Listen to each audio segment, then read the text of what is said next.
Mediterranean Sea has always been our muse. The sand forms the body, the sea the inspiration.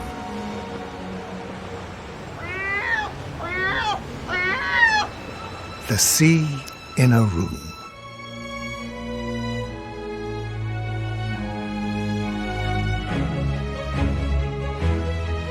Ceramic surfaces reflect the colour tones of the Italian countryside.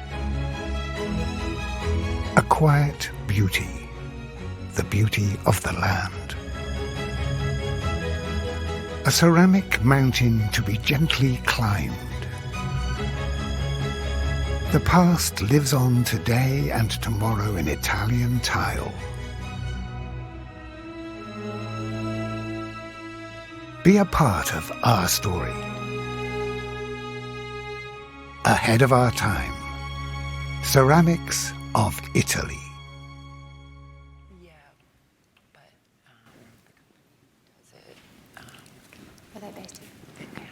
Hi everyone, and welcome to the 2021 Global Tile Trends presentation.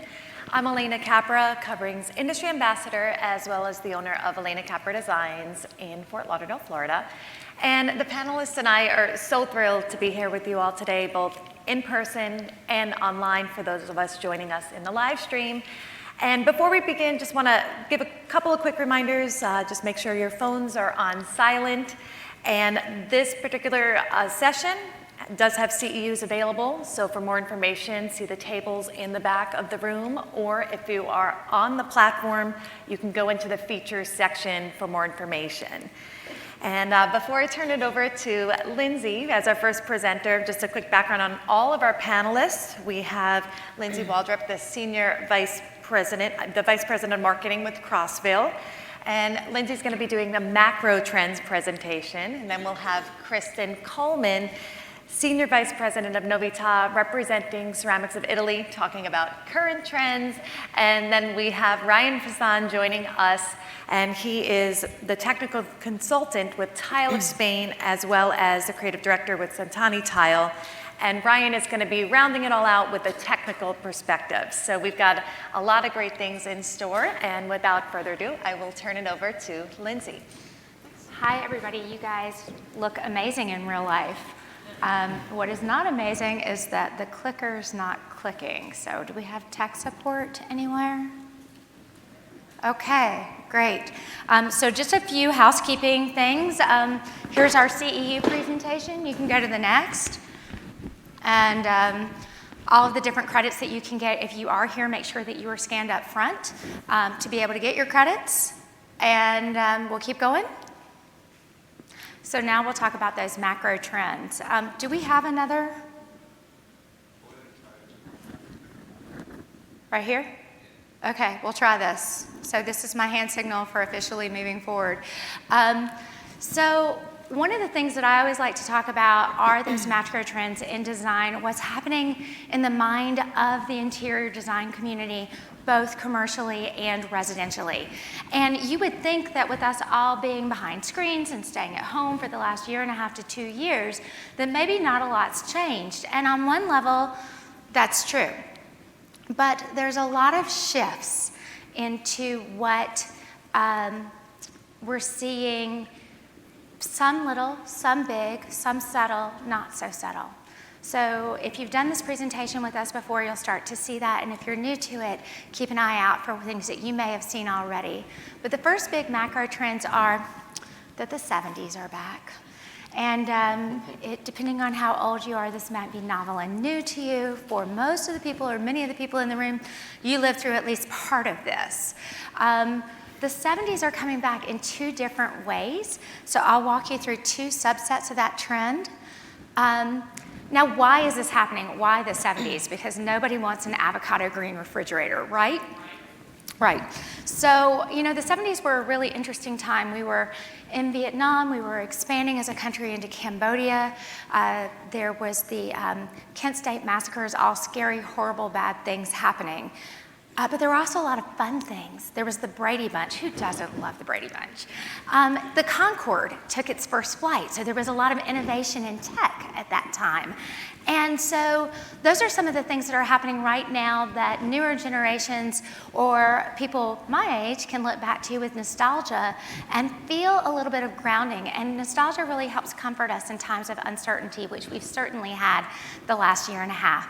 The other thing about the 70s is that it involved a lot of play. And who doesn't need some play right now? And so I think while sometimes as a flip side to negativity, we see optimism, this time we're seeing a lot of play, a lot of joy, and a little bit of rebellion in design. So the first way that we're seeing that is in these bold, bright interiors. Usually when you see bold color, it's a sign of optimism. Right now we're seeing it almost as a little bit of rebellion, which is interesting. Last year we talked, or not last year, 2 years ago, we talked about the feminine form, how shapes were getting curvier. And you continue to see that in the picture on the left. That is actually a 1970s interior. But look how well it works with other modern interiors and modern materials, especially the red table versus the brass and marble table. Or that Harvest Gold chair, which is a relaunch of a nostalgic chair with the wallpaper that's very current on trend. Hammered brass is back.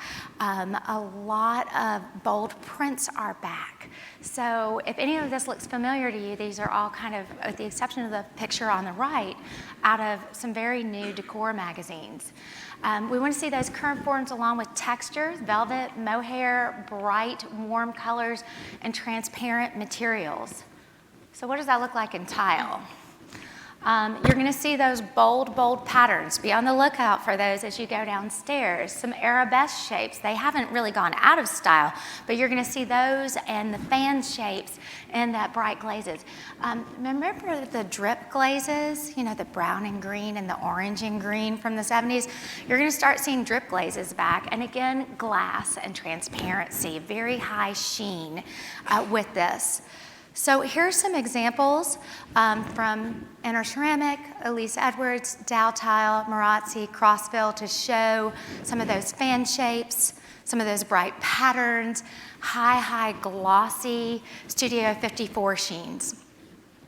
Now I mentioned that the 70s had a flip side, right? This is gloss and glam. So the other side is bohemianism. For those of you that were around, I almost go, oh yeah, Pier 1, I remember that. The Papasan chair. But the Papasan chair is giving way to wicker and egg chairs that are so current right now. Warm neutrals, macrame, wood tones, a very globally inspired boho thing. One of the things that's going on with this is it's kind of the flip side here of Chip and Joanna Gaines and what farmhouse is evolving to. You'll read a lot about boho modern. And this is kind of what it looks like in tile, where you're starting to see terracottas, a softening of those glazes, but the irregularity to them. And again, a little bit more pattern. I know that Elena talked about green tile in a recent trend, so starting to see those glazes in with the green and that irregular brick. So just some things to look out for while you're downstairs. The next trend, I like wordplay, is biophilia. And I'm very much feeling that right now. This is different than bringing the outdoors in. This is truly about a love for all things natural. And when I say natural, I don't just mean plants. I mean animals, people, everything around you, anything that's giving off energy. It's a true love of that. It's moved beyond sustainability to more about how our spaces connect us back to the environment and ground us down into the earth. Why is this happening? Guys, we've been inside for 2 years. We're nature deprived.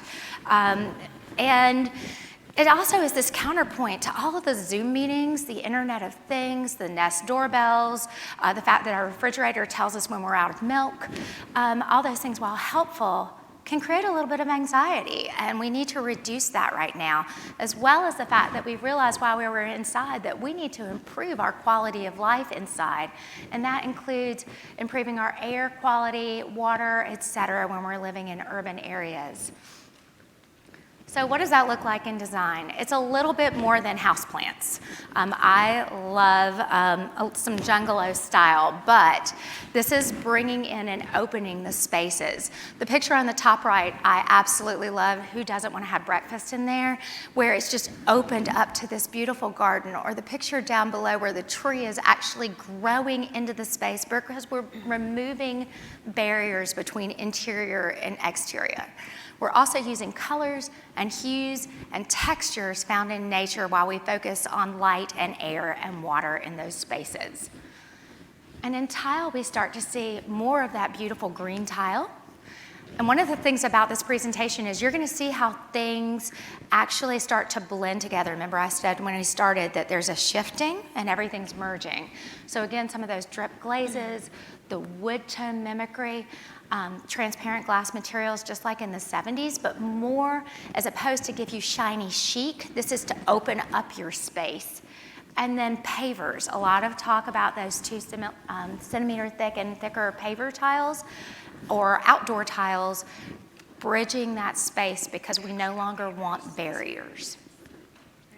And here's some example of those tile trends in spaces. So the green and urban, the wood, how we're eliminating barriers between our indoors and our outdoors with those pavers and nano walls and things like that from Del Conca, Landmark, etc. So really cool stuff here. This makes me really excited. The last trend is touch points. Who remembers Scandi Modern, Japandi, Huggy, how do we say that? But all of those different trends have started to come together. And it's really the thing that stood out from them is the texture. Because a lot of those trends were a bit austere. And the austerity is going away, but the texture is staying with us.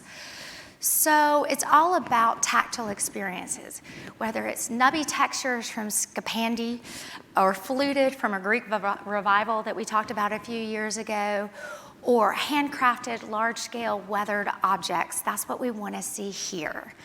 In a year of Zoom, of social distancing, we always talk about how in tile, everybody wants to touch it. Oh my goodness, everyone wants to touch everything now. We're all craving tactile experiences. We all want to get away from the camera. This morning, so many people are like, oh my gosh, we're in person. I can see you, I can feel you, I can hug you. So that's part of all of this.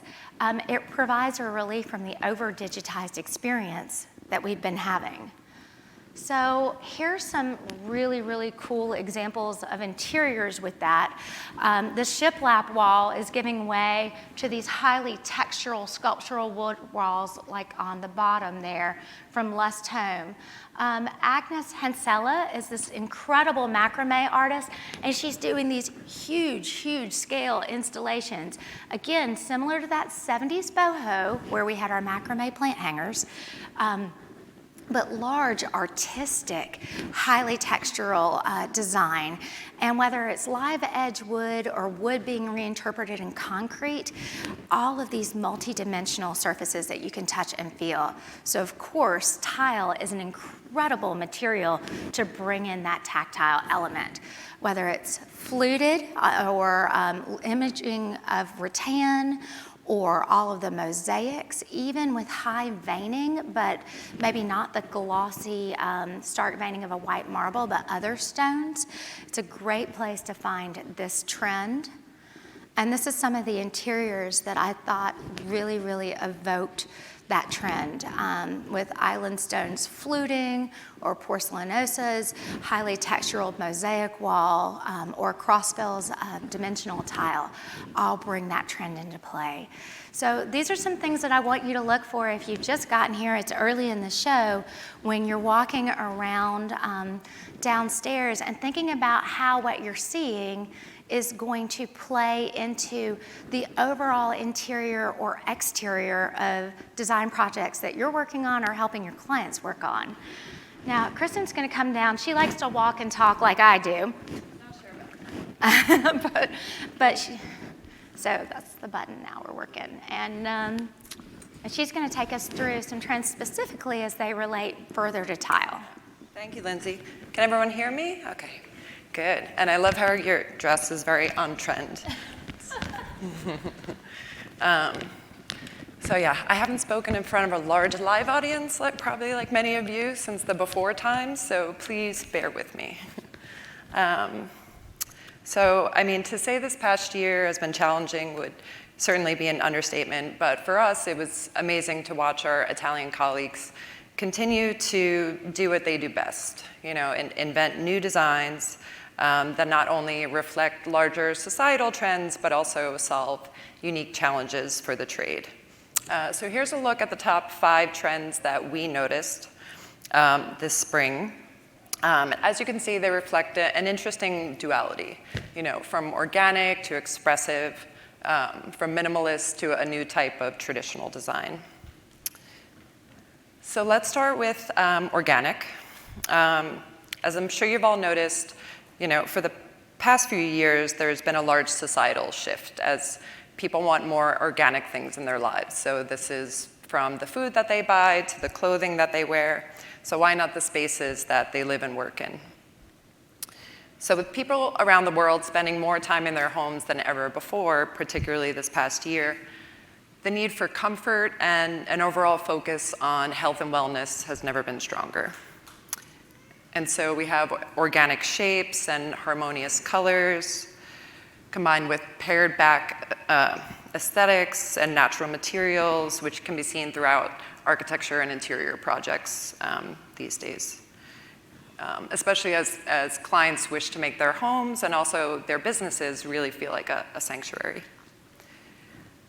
So we have, warm tones are definitely trending right now, subtle textural finishes, as I mentioned before, natural material effects, and also irregular shapes too. These kind of organic shapes are now coming back and can really help achieve a really beautiful kind of wabi-sabi effect for any type of project. So I'm going to demonstrate these trends with some real-life projects as well, which were all finalists from our tile competition this year. It's actually a little sneak peek because we're going to be revealing the winners this afternoon. But in this one, as you can see, the designers incorporated a lot of biophilia, as Lindsay mentioned before, marble, natural material effects, organic elements to create a really warm environment. Of course, it helps that this home was in Costa Rica, but still, I think you can apply that to any project. So the next trend I'd like to focus on is expressive. And it's interesting to note that this is kind of a bolder version of organic. There's definitely a lot of overlap. And yeah, I think expressive design is really gaining traction as people are now starting to come out of their shells and kind of re-enter their social circles and offices. So you may have seen this in multiple news segments recently, but people they're not buying sweatpants anymore, and they're actually starting to invest in loud prints, bold colors, and the tile industry is no different. So you'll see a lot of these really beautiful and bold wallpaper-like ceramic pieces. So we have saturated hues and trippy patterns, playful, multicolored terrazzo. We have a ton of marble look with a really strong character, which work especially well with the larger porcelain slabs that we have nowadays. Not only do they make a statement, but you can use them for a multitude of things. So not just for flooring, but for furnishings, for kitchen countertops, bathroom vanities. So there's a lot of fun things you can do with it. Colorful onyx and book-matched marble, You can also use, these expressive tiles to create interesting outdoor installations because it's porcelain, right? So it's extremely durable, frost-proof, weatherproof. So I hope this gives you a little taste of some of the expressive potential that ceramics has and their ability to help make a statement. So this is a beautiful retail space in Los Angeles. And as you can see, back to my earlier point, the designers used a lot of organic shapes, natural colors, but they really took it up a notch with, the expressive tile on the floor and also, the bold print on the wall. So next we have skinny, which is something that we really started noticing this year. While Italian manufacturers, as you all know, continue to expand the dimensions of porcelain into giant proportions, you also have this trend of skinny tile, which is really emerging as the new star of the show. So unlike traditional subway tile, which has like a 1 to 2 dimensional ratio, these ceramic and porcelain tiles are long and skinny, and ranging anywhere from 2 inches by 8 inches to 3 inches by 16. They come in all types of sizes and finishes, colors and finishes, ranging from matte to even glass-like. And they offer really an endless array of installation possibilities, and you can do some fun things with the grout as well. And even super skinny pencil tiles, so you can really create some nice contrasts. We're even seeing this in institutional settings. So here the architects they stacked white subway tiles in the restroom and then used the skinny tiles in the hallway to create like an accent wall in this college. Okay, so the fourth trend I'd like to touch upon is new traditional. So I think new traditional design is experiencing a resurgence right now, as many people are searching for comfort, right? And people cope with stress in many ways, and in times of uncertainty, many find reassurance in nostalgic nods to the past. So this may explain the explosive popularity of antiques, especially with the younger generations, who wish to mix new with vintage and feel kind of a moral obligation to repurpose the old.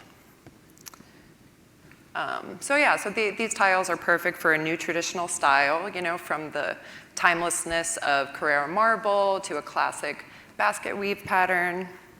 You have the charm of Maiolica making a comeback, but in a porcelain, and also smaller format tiles for indoors and outdoors. And so this might be an extreme example, but you can kind of see the influence of traditional design here with the grand marble staircase, but it's a lot more modernized because you have porcelain on the treads, you have a clear banister, and you have this like sweeping curves. This is actually the lobby of a giant new apartment complex in Hudson Yards. So it's nice to see tile used there. So lastly, we have minimalist. While Italian manufacturers offer thousands of creative designs, sometimes designers need surfaces to perform more like an architectural covering, which really can allow, either an art collection or merchandise to really shine. When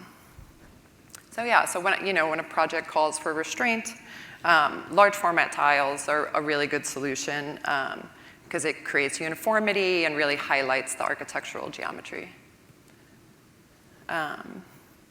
Although minimal in appearance, these tiles are actually the result of some intense chromatic studies and special production processes to achieve a perfectly solid color or to emulate the nuances of concrete for interior and exterior applications.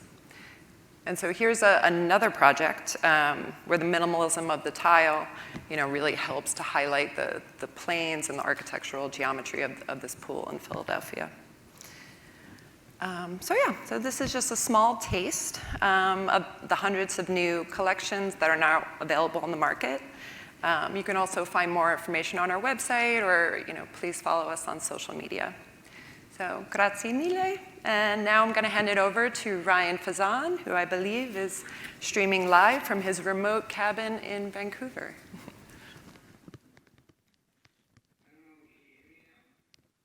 Yep.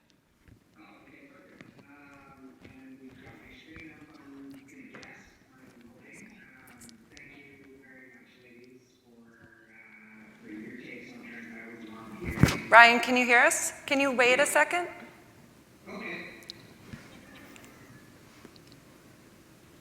I know, we know you love to talk, but we just need a couple minutes on our side.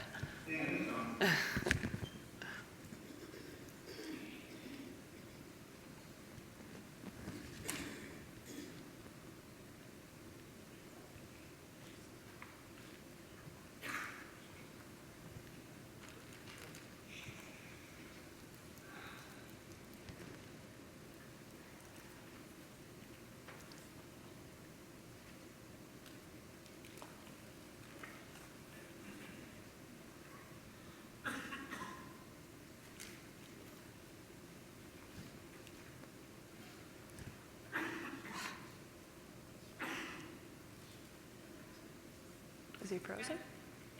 No, I'm here. Oh, okay. I'm just Yeah. waiting for you guys. Well, I was going to warn you, we can still see you, so. Okay, all right, we're good to go. Okay, sweet. So yeah, thank you very much for having me in this session again. This is my favorite thing, and I'm sick that I can't be there. So yeah, I mean, I don't know about you guys, but I'm real tired of this kind of martyrdom thing.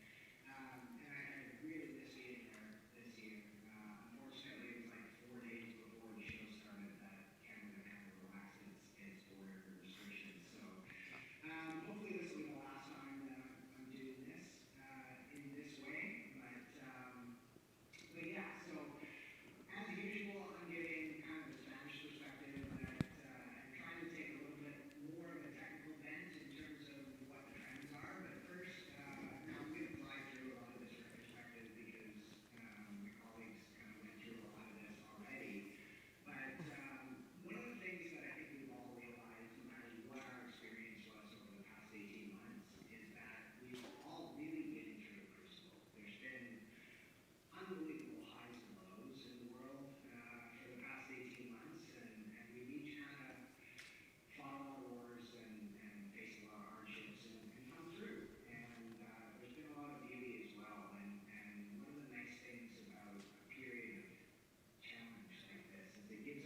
touched all of it over the past 3 sessions. So let's get into kind of what's going on in terms of the industry in general.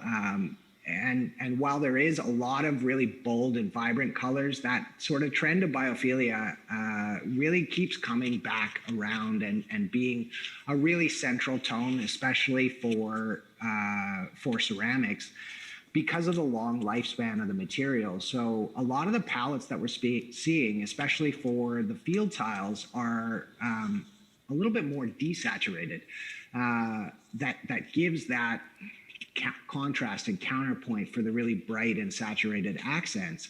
So a lot of the field tiles, we're seeing a lot of warmth in them, and a lot of nuanced shades, a lot of greens, a lot of rusts, a lot of cautos come into our natural palette that used to be just gray, white, and black.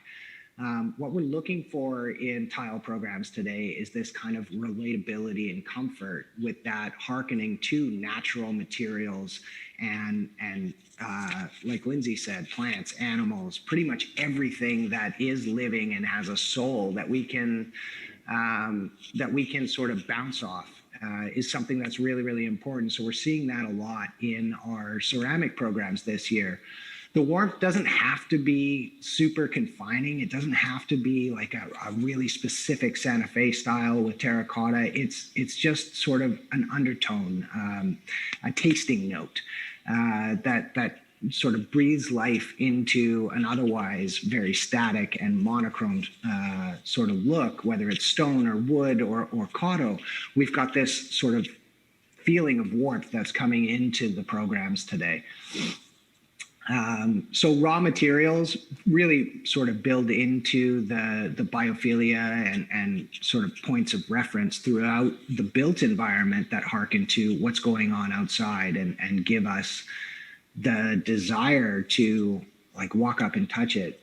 We talked about a bunch of different trends, and texture is huge in tile. This layering of textures, keeping a monochrome palette, but having things be interesting because of layered textures and the abilities that we have in the industry right now to be able to do that is unbelievable. We've never been able to add mold texture and then use digital application of different frits and even glazes digitally now to create different textures, as well as carving and embossing inks that change volume within the kiln once they're fired. Carving inks are something that is being utilized very, very broadly by a lot of manufacturers because of the capabilities that they do. So what this is inks that actually almost eat down through the glaze and create all of these wondrously natural textures, which is giving that really strong connection to the natural world where it's almost impossible now to look at tile programs that are employing some of these advanced techniques and not see the natural materials that they're representing.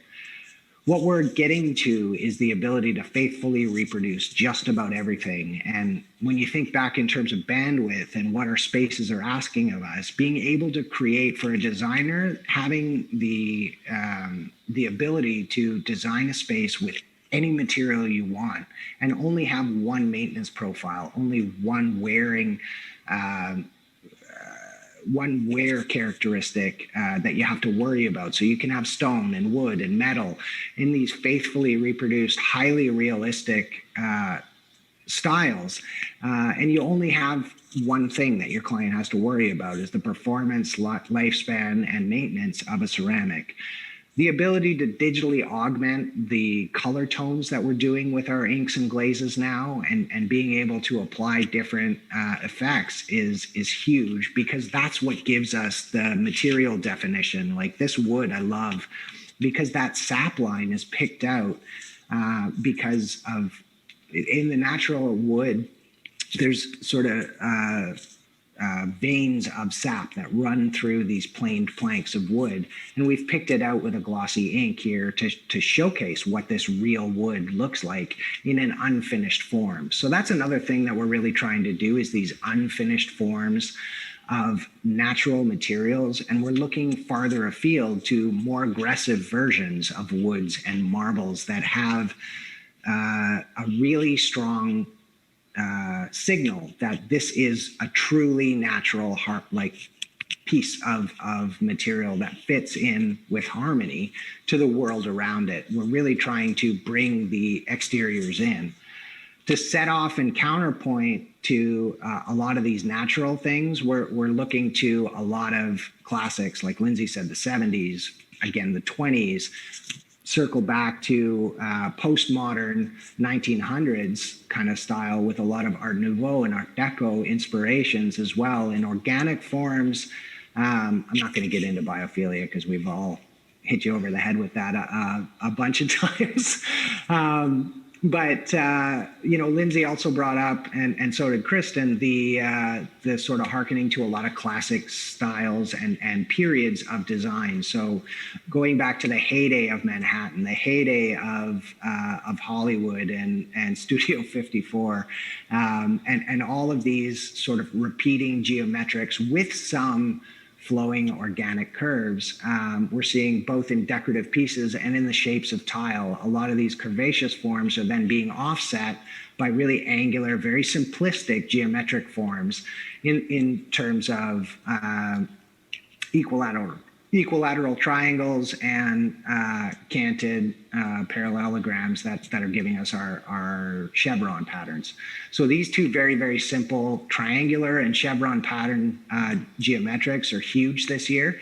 And we're seeing a lot of manufacturers do them in very, very solid color traditional glazes, but in both glossy and matte. That picture of the triangular version there really showcases it very well, where it's a perfectly matched color tone in gloss and matte, which is something that's technically very, very difficult to do because of the way that glossy and matte frits are fired and the temperatures, and makes it very, very difficult to do that. And I'm seeing some programs this year that are so effective in being able to do that. The last one that I want to touch on is the golden age of ceramics, where ceramics are not trying to be anything else. They're celebrating the fact that they are ceramics, and the capabilities that we have in terms of decoration is giving us the ability to create these wonderful ceramics that are frozen in a period of time. Like that floor there in that cabin looks like any couple century old villa in rural Spain or Italy or anywhere in Europe, where that tile has been through generations of wear. And we're able to recreate that now where it's a fully glazed surface, where it's not actually wear, but we're able to create the matte of the biscuit coming through, and then the gloss of the glaze, and do that all digitally, that pairs with the mold. Because of the technology that we have at our disposal today, we're actually being able to digitally lay down glazes almost. It's something that's just coming into the production stream now, being able to digitally apply glazes as opposed to inks, which is, again, deepening our capabilities of saturation and the ability to create some of the most holistic and realistic versions of literally anything we want to make. So patterns have been really, really important ever since encaustic tile came in. I'm going to say about 7 years ago. It started to become very, very strong. They've really become staples now, where every factory is making their own version of patterns and encaustics. But we're looking for a broader range of inspiration now. So we're looking at the traditional British ceramic encaustics as opposed to the Southern European encaustic cement versions. We're also looking at terrazzos and all sorts of other patterns to inspire our pattern programs this year. And with the sort of mass acceptance of the traditional encaustic ceramics and encaustic cements and those looks in ceramic tile, we've been seeing a much smaller scale emerge, and there's a really strong acceptance for that, both for aesthetic in terms of its ability to contrast with the larger formats, but also for technical in the example of exterior, that grout joint actually creates the ability for a higher slip resistance. So we're seeing a lot of pavers being done in smaller formats, a lot of traditional mortar thickness, a 10 mil thickness, 8 or 10 mil, being done in smaller formats, again, to give that tension of scale, as well as the ability for a higher slip resistance by embracing the matrix and not trying to remove or obscure the joint. And this is something and just as a product developer that I love. For years, I've been working in Photoshop for a lot and Photoshop and Illustrator for a lot of my ceramic sort of designs. But what I really love and what most of the nerds in the industry really love is all the chemistry of traditional glazes. Because of the saturation and the wonderful vibrancy that you can create with traditional glazes. And we're seeing a huge marriage of the digital and the classic techniques because we have so many centuries of expertise to draw upon. We're now being able to marry a lot of our traditional glaze styles with digital appliques to enhance them. So finally, I just want to go through a couple last things. You can walk through hospitals. This is one hospital designed by Antoni Gaudi in Barcelona. And literally every hospital in Europe is covered with every touchable surface in ceramics because of their sanitary nature that's inherent. And all of these characteristics that things like the Y-Tile initiative by TCNA has put on is doing such a good job in illustrating all of the inherent characteristics of tile. Obviously, health is something that's really top of mind for a lot of us this year. And in addition to a lot of those inherent benefits that really speak to what everyone's looking for, there are a lot of companies that are embracing new technology to be able to create antibacterial and reactive coatings that actually improve upon the inherent characteristics of tile. And I know that some of the manufacturers are actually in the midst right now of getting antiviral certification for these coatings as well. So that's something to keep in mind while you're walking the show floor and talking to the manufacturers. And that's going to do it for me. So thank you so much for having me, Ish. I'm so glad I got to be a part of this again. Ryan, thank you so much. A great presentation. And although we miss having you here in person, we're so glad you were able to join us this way. We love technology. And thank you to all the other presenters, to Kristen, to Lindsay.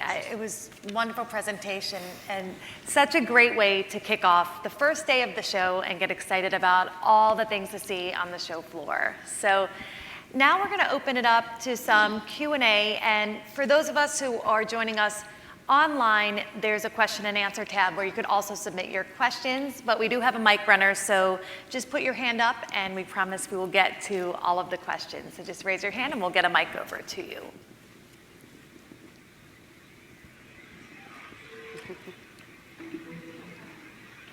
I think we had one from our hybrid audience. Let's go and check that out. The question was for Ryan. Is biophilia a steady trend in the US now or mostly in Europe? No, I think it's pretty ubiquitous. I think in terms of trends,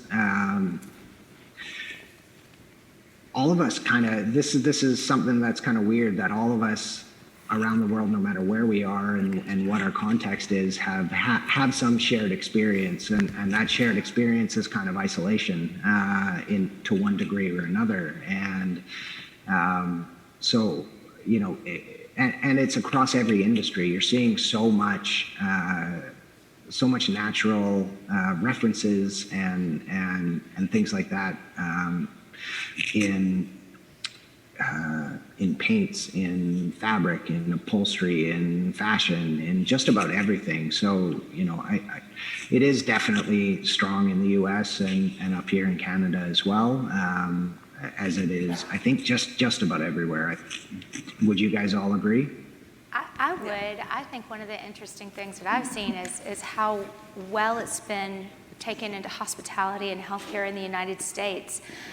Some of the discussions that I've been having revolve around workplace design, which who's actually been at work unless you work for a tile manufacturer, and we kept showing up. So it's been interesting to see the number of samples ordered for workplace design and how are commercial designers doing workplace going to bring biophilia into those environments. How are they going to reimagine current office spaces and what those structures are to open them up, to be able to allow working outdoors on patios, to have windows that actually open. When you think about the offices today, they're sealed very tight, right, to make them very green from a HVAC type of standpoint. But how are we going to open those up and bring that trend into those types of commercial spaces?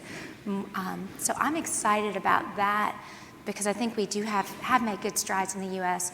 for hospitality and healthcare, like I said, but there's other spaces that will need to be reimagined with that trend.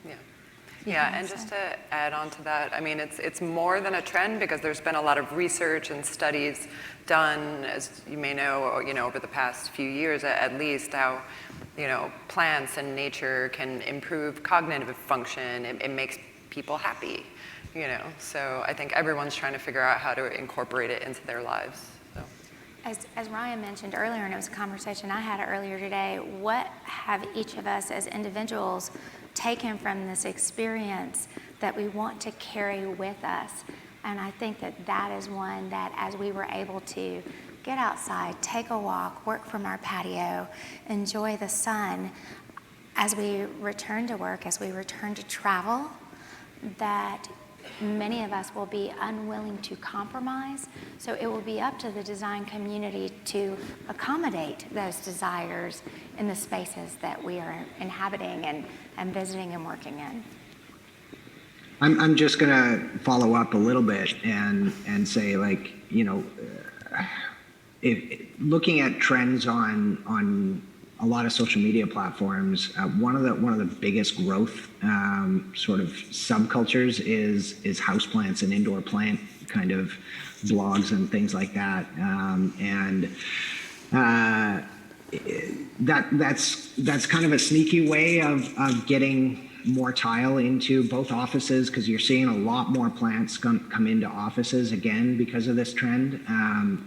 Is like when you're watering actual plants, spillage is a thing, and almost every other material with a whole bunch of standing water doesn't fare very well. So, as Lindsay was saying, talking about transitioning from inside to outside, especially if it's a commercial environment, having that capability and that material performance and the maintenance especially, that is the same from the inside working space to the outside working space, that can accept water for the plants that are being brought into the space, and sort of all of this is kind of doubling down on, well, you need more ceramics in the spaces that you're making, and that's kind of a good thing for us.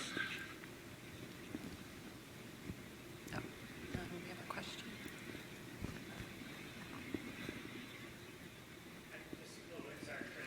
The cabin he showed, what was the flooring manufacturer of that tile? Do you know?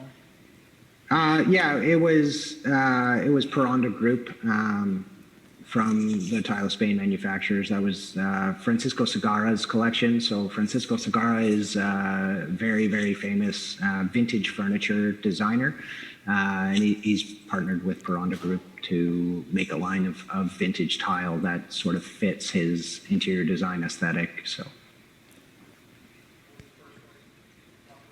Oh, the Peronda Group.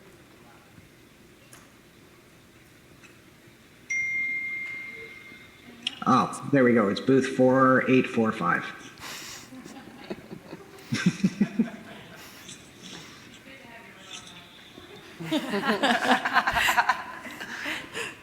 Are you using the app, Ryan? Of course. Yay! It's Thank you. brilliant. Do we have any other questions? I do know that someone did ask Lindsay on the platform who the macrame artist was that you mentioned earlier. Oh my gosh, it was a difficult last name. So we'll have the slides up, right? Yes. I was going to say, they'll be in the slides. All the photos are credited on those parts, so you can look in there. I believe she's in Bali, so you can Google Bali macrame installation and She- find her. She is in Bali. She's in Ubud. I can't remember her name either. No, it was a tough one, but they're very, very cool. One of those pictures, it was actually a bed canopy, and I was like, I want that, but I'm not good at handicrafts, so we'll see. Okay. Do we have any other questions? Are we good? Going once? Oh, you have one. Not really a question, but Ryan is Dale from Canada. Hi, Dale. Just wanted to ask, how's your mom doing? She's doing good. She misses coming to the show too, but yeah, she's doing good. Yeah, yeah. Patty Fassin was the predecessor, and Ryan took over when she kind of retired, and she was a fantastic presenter, just like yourself. Also, just want to let you know, looks like we got another member for our ISO committee. So Ryan is our chairperson right now. I'm vice chair, and we do all the voting for Canada as participating in the ISO TC 189. Thanks, Dale. And thanks, Patty Dale. is fabulous, and She we is. miss her. But Yes. you're great too. I'm an acceptable substitute. Just aggressively mediocre. Let's go. Is that it? We're good with questions. I okay. think we're well, good. our presenters covered so much great information, and thank you all again for the wonderful presentations. Thank you all for joining us today, those in person and online, and I hope you all enjoy the rest of the show.